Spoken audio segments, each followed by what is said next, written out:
26 बंदे, वो भी specifically male gender, tourist site पर अपनी आइडेंटिटी यानी कि किस मजहब से हैं, कहाँ रहते हैं, सिर्फ इस बिना पर मार दिए जाते हैं। मौत की कसम है।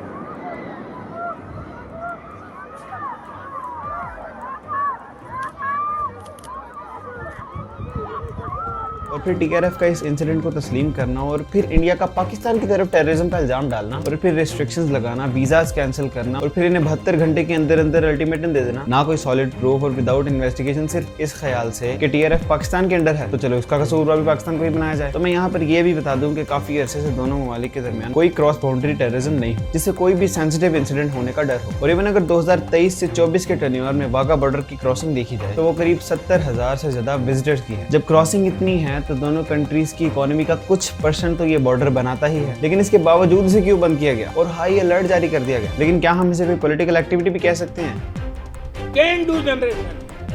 क्योंकि जैसे ही इलेक्शंस या फिर आवाम को अट्रैक्ट करना हो, एक इंसिडेंट कर देना चाहिए या फिर गवर्नमेंट को अपने हाथ से निकली हुई पोजीशन को छुपाना है, जिसकी वजह से ये सब कुछ हो रहा है। क्योंकि एक अरसे से कश्मीर एक ऐसा मैदान बना रहा है जहां पर लोग जंग सिर्फ अपनी प्रेजेंस दिखाने के लिए करते हैं और बताया जाता है कि हम आजाद हैं, लेकिन इसके बावजूद गवर्नमेंट के एक्शंस इंटरनेशनली देखे जाते हैं। और क्या वाकई टेररिज्म का असली फ्लो पाकिस्तान से हुआ है या इस इंसिडेंट का नतीजा भी पुलवामा केस और पठानकोट केस जैसा ही निकलेगा? और इन सब चीजों से फ्यूचर में पाकिस्तान को इकोनॉमिकली और डिफेंसिवली किन चीजों का सामना करना पड़ेगा, आइए जानते हैं इस वीडियो में।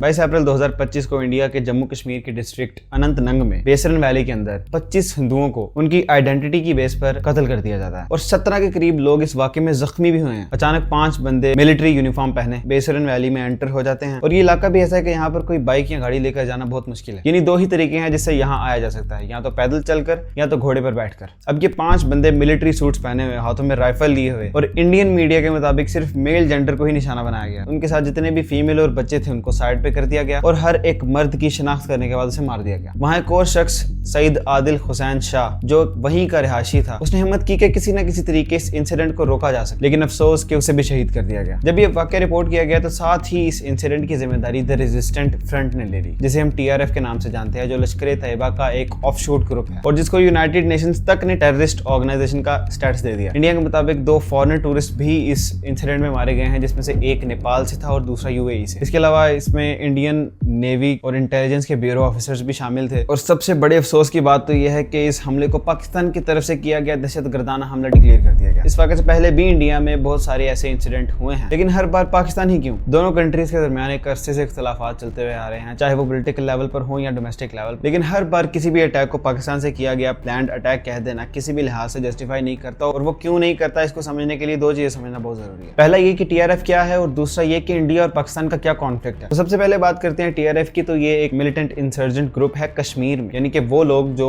इंडियन गवर्नमेंट को नहीं मानते ना ही उनमें शामिल है। ये ग्रुप खासतौर पर रिलीजियस माइनॉरिटीज, सरकारी मुलाजमीन, मजदूर, पॉलिटिशियंस और हत्ता के टूरिस्ट तक को अपना निशाना बनाता है। ये ग्रुप 2019 में आर्टिकल 370 के खत्म होने के बाद लश्कर तैयबा और हिजबुल मुजाहिदीन के पुराने मिलिटेंट से बनाया गया। ये ग्रुप अपने आप को सेकुलर दिखाने के लिए रिलीजियस टर्म्स का इस्तेमाल नहीं करता, मगर असल में हिंदू माइनॉरिटीज के खिलाफ टारगेट किलिंग में इन्वॉल्व है। इंडियन मीडिया के मुताबिक टीआरएफ की कई ऑनलाइन एक्टिविटीज पाकिस्तान से ऑपरेट की जा रही और सिर्फ यही नहीं, अगर इसके अलावा टीआरएफ का पास देखा जाए तो इंडिया कहता है कि 1990 से लेकर आज तक कई ऐसे ग्रुप्स ऑपरेट होते रहे हैं जो कश्मीर में अटैक करते हैं, जैसे कि लश्कर तैयबा हो गया, हिजबुल मुजाहिदीन वगैरह। यानी क्रॉस बॉर्डर टेररिज्म का लंबा रिकॉर्ड है, जैसे कि पुलवामा अटैक 2019, 40 के करीब जवान मारे गए और अटैक का मास्टरमाइंड आदिल डार जैश का मेंबर था। इस इंसिडेंट में भी इंडिया ये कहता है कि इस इंसिडेंट को भी पाकिस्तान से ऑर्गेनाइज करवाया गया। फिर इस तरह टीआरएफ को एक नई तरीके से कश्मीर में लोकल रेंज देने के लिए बनाया गया, लेकिन उसके पीछे इंफ्रास्ट्रक्चर और planning, everything that happened in India was controlled by Pakistan based groups. हालांकि अगर टीआरएफ की बात की जाए तो ये चीज अंडरस्टूड है कि टीआरएफ के मेंबर्स वहां की यूथ या वो लोग हैं जो इंडियन गवर्नमेंट को नहीं मानते। अब कश्मीर में गवर्नमेंट और आर्मी के एक्शंस का कहीं ना कहीं तो कोई रिस्पांस होना ही था, पर यह कि इसे अपनी पॉलिटिकल एक्टिविटीज से हटाकर पाकिस्तान पर डाल देना विदाउट एनी सॉलिड फोरेंसिक और डिप्लोमेटिक एविडेंस के किसी भी लिहाज से जस्टिफाई नहीं करता। और एवं तो एक सवाल यहाँ पाकिस्तान से भी बनता है कि ऐसे इंसिडेंट हमेशा इलेक्शंस के टाइम ही क्यों होते हैं? क्या इंडियन पॉलिटिकल पार्टीज के पास इलेक्शन जीतने का सिर्फ एक यही तरीका बचा है? जैसे कई बार देखा गया है कि बीजेपी का पाकिस्तान का नाम लेना एक वोट बैंक स्ट्रेटजी बन चुका है। पास्ट इंसिडेंट्स में देखा गया है कि पाकिस्तान की इंडियन टेररिज्म के अंदर कितनी इन्वॉल्वमेंट है। तो 2016 में पठानकोट एयरबेस अटैक वाला इंसिडेंट इंडिया ने पाकिस्तान पर इल्जाम लगाया, लेकिन फिर बाद में NIA की रिपोर्ट्स में कई कॉन्ट्रडिक्शंस सामने आए। पाकिस्तान ने अपनी तरफ से इन्वेस्टिगेशन भी की, लेकिन फिर भी कोई सबूत नहीं मिला। दोबारा 2016 में उरी अटैक में सर्जिकल स्ट्राइक के बावजूद कोई सबूत नहीं मिला, कोई स्ट्रॉन्ग एविडेंस नहीं दिया गया जिससे पाकिस्तानी स्टेट का डायरेक्ट इन्वॉल्वमेंट साबित हो। इसके अलावा 2019 में बालाकोट एयर स्ट्राइक, इंडिया ने क्लेम किया कि उसने टेरर कैंप को टारगेट किया, लेकिन सैटेलाइट इमेजेस और BBC रिपोर्ट ने दिखाया कि कोई भी सिग्निफिकेंट डैमेज हुआ ही नहीं। तो ये कह देना कि पहलगाम इंसिडेंट भी पाकिस्तान ने ही करवाया है, तो ये एक पॉलिटिकल गेम हो सकती है ताकि अवाम को अपनी तरफ अट्रैक्ट किया जाए, या फिर यहाँ पर गवर्नमेंट की वीकनेसेस को छुपाया जा रहा है। खैर, इस तमाम तरह इंसिडेंट के बाद इंडिया ने पाकिस्तान पर कुछ रिस्ट्रिक्शंस लगा दी हैं, जैसे कि पाकिस्तानी सिटीजंस के वीजास कैंसिल कर दिए और 72 घंटे का टाइम पीरियड दे दिया कि इस टाइम पीरियड के अंदर अंदर इंडिया से निकल जाओ। इंडस रिवर को भी बंद कर दिया गया, जिसे 1960 में अयूब खान के दौर में IWT एक वाटर शेयरिंग एग्रीमेंट के तौर पर कराची में साइन किया गया। इसके अलावा वाघा बॉर्डर को भी बंद कर दिया गया। हालांकि ये बॉर्डर वाहिद बॉर्डर था जो दोनों मुल्कों के दरमियान ट्रेड के लिए काफी प्रॉफिटेबल था। इवन के 2023 से 2024 तक इंडियन अकाउंटेबिलिटी के मुताबिक करीब 70,000 से ज्यादा विजिटर्स ने बॉर्डर क्रॉस किया। ये सब फैक्ट्स और दोनों साइड के ओपिनियंस एक कॉन्फ्लिक्ट से बढ़कर डेंजरस भी साबित हो सकती है, इसलिए कि दोनों ममालिक किसी सेंसिटिव मामले का शिकार ना हो जाए, क्योंकि काफी कैरेक्टर्स यहाँ से लोग हैं जो डिफरेंट प्लेटफॉर्म्स पर इस हवाले से बहुत ज्यादा एक्टिव हैं। एक दूसरे पर स्टेटमेंट्स और मीम्स तक बनाई जा रही है, और इसके अलावा दोनों साइड्स की आर्मीज भी रेडी हैं। और मेरे हिसाब से इस मामले को सोच समझ कर बहुत ही एहतियात से आगे बढ़ना चाहिए, क्योंकि पहले ही लोग इस वाक़े का शिकार हो चुके हैं। लेकिन अगर मामला मजीद सेंसिटिव हो गया तो बात वॉर तक भी जा सकती है। उम्मीद है आपको ये वीडियो इन्फॉर्मेटिव लगी होगी। अपना ख्याल रखिएगा और अपने ख्यालात का इज़हार कमेंट्स में जरूर करिएगा।